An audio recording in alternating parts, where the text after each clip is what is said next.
Okay, so hey guys, and welcome back to another predictions video, and in today's video I'm going to be predicting the Canelo versus Munguia fight.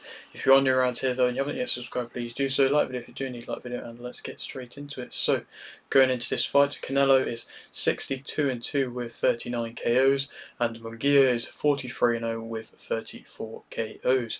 This fight is for the IBF, WBA, WBC, and WBO World Super Middleweight titles. Canelo's last fight was a win via unanimous decision versus Charlo, and Munguia's last fight was a win via TKO in round 9 versus Ryder.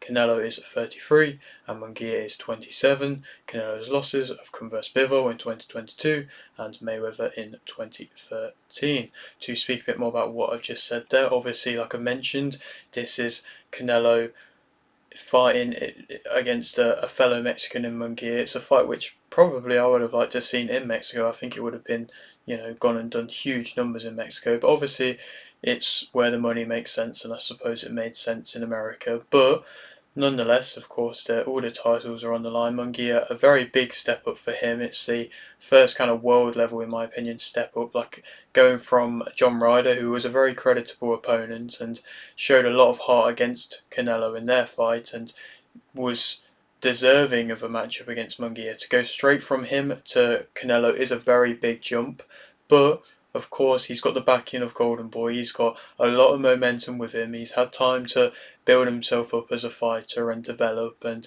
create a style for himself, and he's done that now, and he's coming in, I'm sure, as the fighter who's going to be wanting to prove a lot, as the younger guy, as the guy with his first opportunity at a world championship. And so, now he's got this chance. It's in a time where Canelo's had a lot of options of people he could fight, and a lot of people, kind of including myself, are annoyed that this isn't the Benavidez fight, because Benavidez has more than deserved a world title shot, and now he's gone on to move up in weight and he's now got a world title shot, but which I don't blame him for, and it's good to see him actually getting that world title fight. But it is annoying that it probably will write off the opportunity of it ever happening between Canelo and Benavidez, and maybe not never, but it's unlikely now. Now with Benavidez moving up in weight, I doubt he's going to want to come back down in weight, and I don't know if Canelo's going to be willing to move back up in weight after what happened, of course, last time with Bivol. Obviously, though, Canelo's last fight, before that, he was coming off the Ryder one, which was a beat down of Ryder, and it was complete domination, but he didn't manage to stop him, and a lot of people thought that he may stop Ryder, and the way that Munguia went and stopped Ryder did create a statement and showed that he did something that Canelo couldn't do, Munguia, in stopping Ryder. But Canelo's last fight, it was a very conclusive beatdown of Charlo, and of course he managed to get the knockdown and was pretty much just in his face the entire time, cut off the ring very well, was throwing continuous power shots, and he did get tired a little bit later on into the fight, but even then he was still so far ahead on scorecards that it didn't really necessarily cause too much of a problem.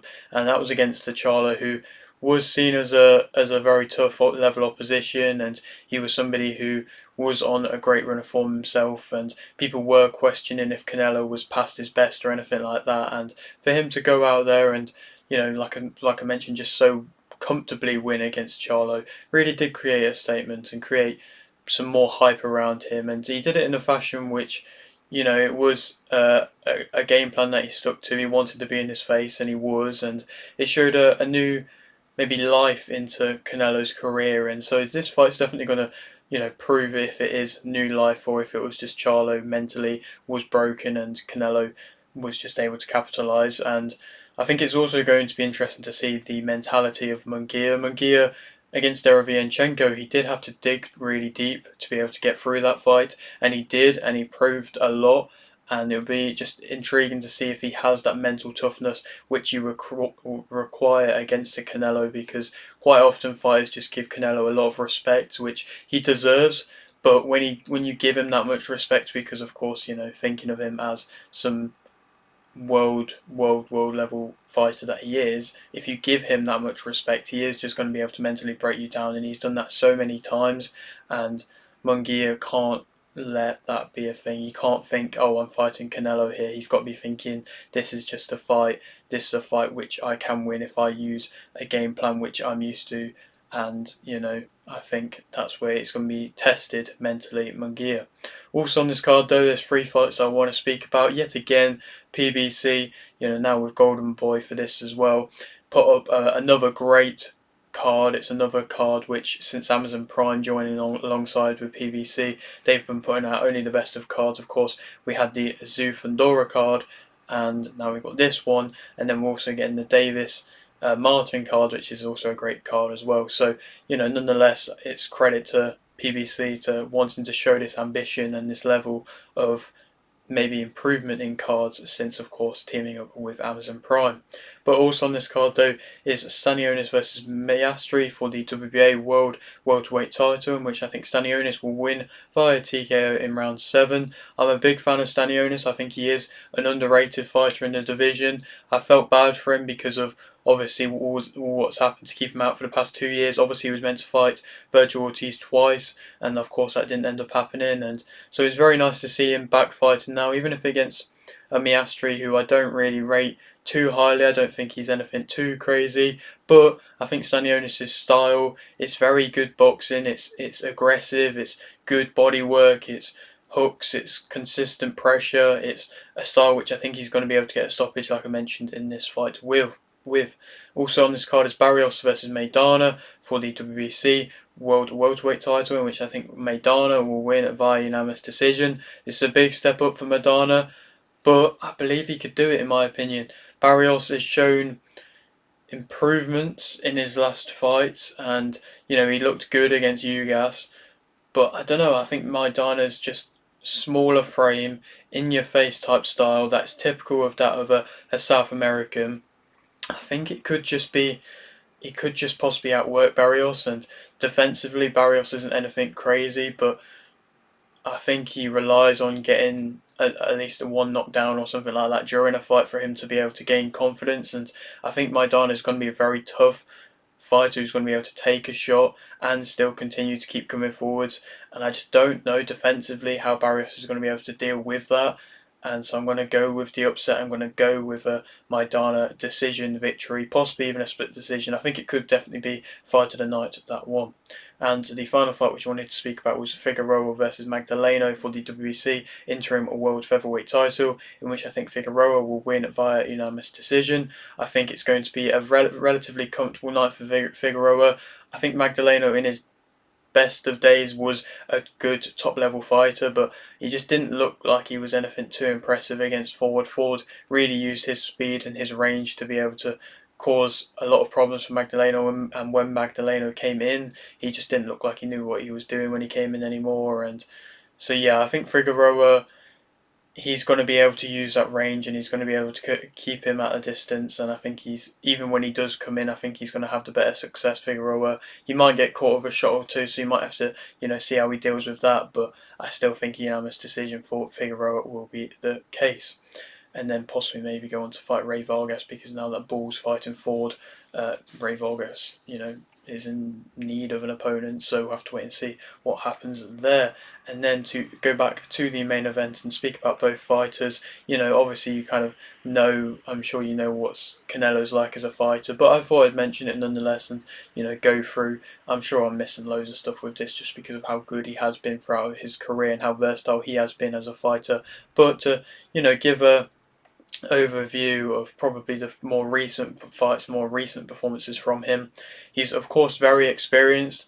I think he's going to be, people are talking about Munguia coming in, being a pressure fighter, being aggressive in your face type style, but Canelo's very used to that, of course, with his counters. He's very used to having to be on the back foot at times and dealing with high pressure fighters with high amounts of output, and being the younger fighter. And I mean, Canelo used to be that guy when he was coming up, but Munguia is going to be maybe not a replica of the young Canelo, but I'm sure Canelo will see similar parts of his game in which he used when he was younger. But Canelo, I'm sure, has progressed as a fighter since then. I know he has progressed as a fighter since then, and I'm sure his experience is going to be able to, show dividends compared to that of Munguia, who obviously has had a lot of professional fights, but like I've been mentioning, just not at the same level in which Canelo has had. He can fight on the front foot or the back foot. He is very highly skilled, high IQ, two obvious things. You can pretty much see so many different highlight things of just Canelo showing his level of IQ, and he's just always just thinking, and it shows every time he fights that he is always just that level ahead IQ wise quite often of his opponents. He's got great head movements. I mean, I think that's something which he's always had. He hasn't always had the best of defensive movements, and quite often it's, especially in recent fights, he's not had the best of defensive footwork movements, but that head movements and the way he can swivel his body around, it's just always something which has been so impressive from him, and it's always been one of his best attributes defensive wise. He breaks you down with great body work, and I think Munguia has been hurt to the body, and it's shown that he can be hurt at times, even not just to the body, but he is more open to the body. And with Canelo's great body work, when he will break you down and doing it, it'll be intriguing to see how Munguia aims to deal with that. He's got great punch placement. He's got a great chin as well. He's taken many of different shots from many of different highly skilled, high power punchers. He executes a game plan very well. Like I mentioned, he's versatile, and it seems like with every single fight he comes in with a different game plan, and 9 times out of 10 it's going to work well for him. And if it doesn't, then he can reset and move on to something else because he has got that experience and that versatility to do so. He makes you overthink. He makes you hesitant. He definitely did that against Charlo, and Charlo just didn't really seem to know where he wanted to go, what he wanted to do, and he just kind of gave up mentally in the end. And you kind of saw that, and he's proven that with many of fights where he does just make you overthink and really make you hesitant. And like I say, it's going to really show the mental toughness of Munguia this fight. He controls the tempo a lot of the time, and even if he can't control the tempo, he can then fight at any sort of pace that is the fight forces him to go. He's got that power. Of course, he has that power, and he consistently will be throwing with a lot of power. He's got great balance, very good timing. In my opinion, he's probably going to come into this fight with a bit of a want to prove to Oscar De La Hoya more than anything. I think, everything that's been going on between them two in this press conference and this build-up, there's that clear animosity between the both of them, and I think Canelo's going to want to prove that he's been better since the split from Golden Boy, and that he doesn't need them for his career. And Oscar's been saying a lot, saying that he's past his best and everything like that. So Canelo, that could rile him up, and it could make him want to prove even more that he's the better, still very highly skilled fighter out of the two. And so it'd be interesting to see if that want to prove is there, and that will and that desire to go out there and put on a show is there. Of course, he's got very good feints. He finds angles very well. He's very crafty in his work. And to speak about, I suppose, possible negatives about him: overconfidence, maybe overlooking Munguia as an opponent. Obviously, Munguia, the younger guy, not really fought world level opposition, possibly maybe overlooking him. And there's rounds in which Canelo cruises through at points, and he can give away rounds just from throwing a lack of shots. And so if he's thinking that he's winning the fight, and Munguia isn't doing too much, because in that last fight Munguia early on wasn't doing too much. He was picking his shots nicer, and he was adding more patience to his game, but that could make Canelo just want to just throw 1 or 2 shots and just try and land a powerful one and try and go for a clean knockout. But possibly if Munguia then ups the pace from being patient early on, that could catch Canelo off guard. You never know. He's got slower feet. He can be flat-footed at times. He can tire later on. Now he used to be somebody who had just such a good work rate, and to be fair, he does still have a very good. He still does have very good athleticism and work rate, but Munguia is known for having a great one. And with Canelo tiring a little bit now into the later rounds, it'd be intriguing to see how he deals with a relentless, in-your-face Munguia. He doesn't always have the best of defensive movement, possibly lacking a little bit of aggression at points in time, and like I say, that just can come from cruising through rounds. Speak about Munguia as a fighter. Of course, he's the younger fighter. He's going to be wanting to make a mark, make a statement, prove a point. Even if he doesn't win, he can go out there, put on a show, try and go for the knockout. Even if he doesn't get the knockout, and as long as he doesn't get brutally stopped, and if he goes to a decision, then that could still be seen as elements of success in there, because he's then gone on to go all the rounds with Canelo, and that definitely doesn't knock him as a brand. but he's definitely going to be wanting to make a mark, and he's a high pressure, high volume, in your face type fighter like I've been mentioning. Of course, he has great power, can outwork you, he's very aggressive. I think his power was just shown in the Ryder fight in general. Pretty much into that second round, he was one of the first shots that he landed cleanly. He dropped Ryder with, and it's difficult to drop Ryder. And he shows that of course he has got that power. He always returns when he does get hit with a shot. He's very well conditioned, like I mentioned. He can dig deep, like he showed in that Derevianchenko fight. He's improving. I think with every fight he is improving, and like I say, adding more patience to his game and things like that, which is things which he's lacked at points in time. And he did go on to try and force the fight and try and rush his finish versus Ryder in that last fight, but early on he did look like he was showing improvements. He's physical, he's got good shot variation, good body work as well, and he does find openings. Speak about negatives about him, of course, it's a huge step up, like I've been mentioning for him. He walks onto shots, he's going to be there to be hit, of course, and I'm sure Canelo is going to be able to find his angles and his openings at points. He can overcommit. He has a bit of a lack of defense quite often at times. He can, I think, struggle a bit against aggressive pressure early on as well, like that Derevianchenko fight showed. He was in his face early on, and Munguia seemed to struggle, and possibly Canelo could stick it on him early, but I don't know if that's necessarily going to be his game plan. But he does seem to struggle against aggressive pressure.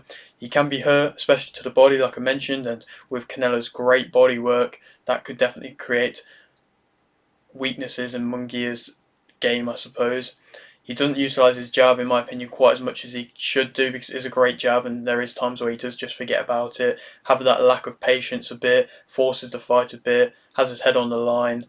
He can smother his work, and he did that a little bit against Ryder, and he does have a bit of a lack of discipline at times. Like I say, he was working what he was doing early on, and it was working what he was doing at the end, but he did smother a little bit, and maybe possibly didn't stick to the game plan that perhaps his coaches wanted him to.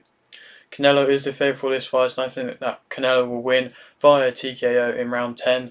I think Munguia is probably going to put it on him early and try and be consistent, and he could hurt him. He could get him going. He could win a few rounds and just from sheer just in your face. But I think Canelo is going to be able to find the rhythm, find the groove, then just wear him down with body shots like I mentioned, and then be able to eventually work out a stoppage and find a way to get that stoppage later on. It'll be one of the first stoppages since that Caleb Plant fight, which was back in 2021 for Canelo.